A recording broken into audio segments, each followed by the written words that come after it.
Þetta sagan af Jóni bónda. Einn daginn röltir hann niður af vatninu til að ná í soðið.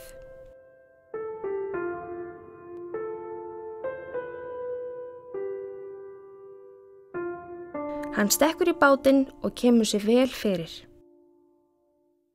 Kveikir sér í vænni pípu.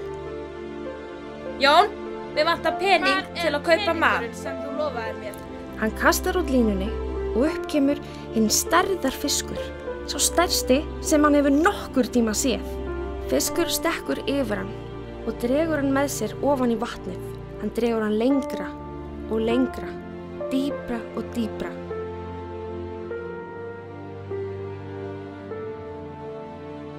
Undarlegir hlutir fara að gerast. Hann fer að geta andað. Þeir fara á hafsbotninn.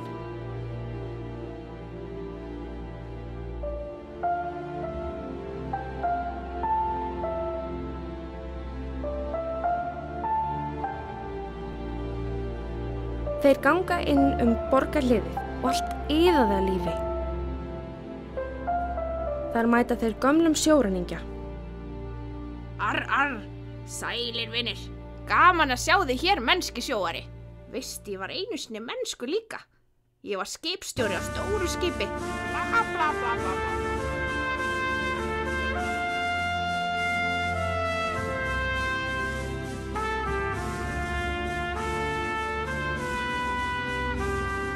Sælir vinir, mætti ekki bjóða okkur að kaupa ketti? Ég einn voða flottur. Nei, þetta ekki gamli kötturinn minn, hann Brandur?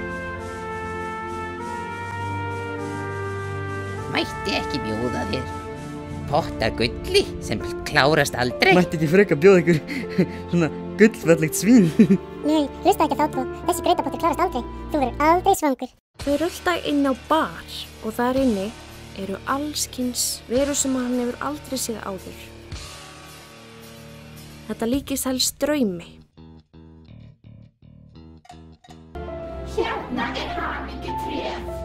Þú færð þegar óskir og það eina sem var til einn blóðdropi.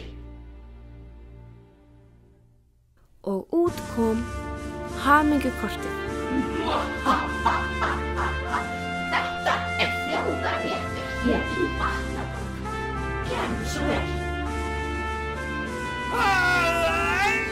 Gunna, kona Jóns, verður vör við óp hans og finnur á sér að eitthvað að. Hún hleypur niður á vatninu og sér þar bátinn, en sér bara hattinn hans. Og svínið sem aldrei kláraðist, gullpottinn sem aldrei tæmdist og grautapottinn sem alltaf var fullur, en engan Jón.